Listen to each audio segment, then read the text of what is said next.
जो dengue malaria के अलावा जो पेशेंट आ रहा है उसको चेस्ट इन्फेक्शन है और वो कम्युनिकेबल है।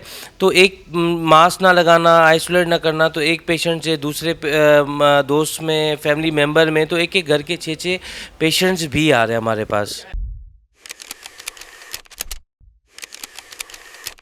शहर के आज में मौसम की तब्दीली जो वो वायरल इन्फेक्शन की तेज़ी से जो वो परवान चढ़ा रही है। जिन अस्पताल की बात करूँ, जिन अस्पताल में भी यौमिया जो वो केसेस में तादाद में दिन ब दिन इजाफा देखने में आ रहा है। नज़ला, ज़ुकाम, खांसी समेत चेस्ट इन्फेक्शन के जो वो केसेस रिपोर्ट हो रहे हैं। दूसरी जानिब अगर दीगर सरकारी अस्पतालों की बात करें तो वहाँ पर भी जो वो रश दिन गुजरते के साथ साथ जो वो बढ़ते रह जाता है। इस वक्त हम जिन अस्पताल के एमरजेंसी डिपार्टमेंट के अंदर मौजूद हैं, डॉक्टर इरफान सिद्दीकी मेरा नाम मौजूद है। बहुत शुक्रिया डॉक्टर इरफान आपके वक्त का। मुझे बताइएगा क्या कंडीशन देख रहे हैं, मौसम तब्दील हो रहा है, ह्यूमन बॉडी इतनी जल्दी जो वो मौसम को एक्सेप्ट नहीं करती, वायरल इन्फेक्शन किस तरीके से बढ़ रहे हैं और क्या क्या पेचीदगियाँ सामने आ रही हैं? जी बिल्कुल, अभी जैसे वेदर स्विच हुआ है तो उसकी वजह से हमारे पास जो सोर थ्रोट, चेस्ट इन्फेक्शन के पेशेंट, इवन नमोनिया के जो पेशेंट हैं उनके अंदर भी बहुत बड़ा इजाफा हुआ है।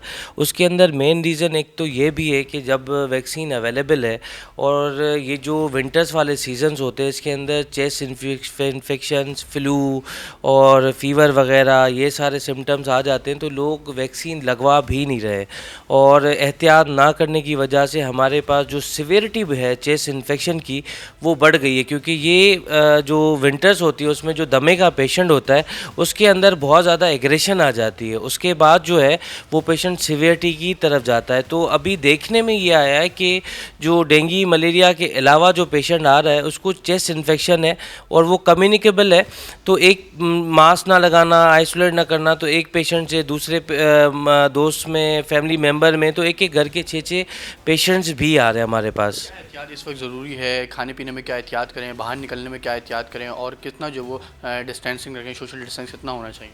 देखिए, सबसे पहले तो मैं इस बात को इनकरेज करूँगा कि वैक्सीन लगवाएं, क्योंकि वैक्सीन से ये हो जाता है कि आपकी बॉडी के अंदर पहले ही वो आर्मी तैयार होती है उस इन्फेक्शन के लिए। अगर इन्फेक्शन हो गया है तो मास्क का इस्तेमाल बहुत ज़रूरी है।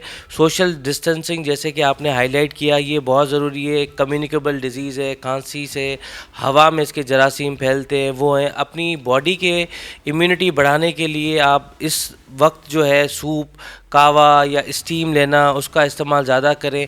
ऐसी जगहें जहाँ पे पॉल्यूशन, जहाँ रोड बन रहे हों या जो कचरा हो या इन बिल्डिंग्स बन रही हों, वहाँ जाना अवॉइड करें। घरों में अगर गैर ज़रूरी बाहर नहीं निकलें और ये सारी चीज़ें करें। डॉक्टर इरफान मेरा नाम मौजूद है, जिन्होंने तफसील बताया कि किस तरीके से चेस्ट इन्फेक्शन जो वो डेंगू मलेरिया के बाद अब शहरियों पर जो वो हमलावर हो रहा है और एहतियात की क्या क्या ज़रूरत है, घर से गैर ज़रूरी जो वो बिल्कुल भी बाहर ना निकलें, जबकि सोशल डिस्टेंसिंग का जो वो खास ख्याल है, क्योंकि चेस्ट इन्फेक्शन एक शख्स से दूसरे शख्स में जो वो बआसानी मुब्तला हो सकता है।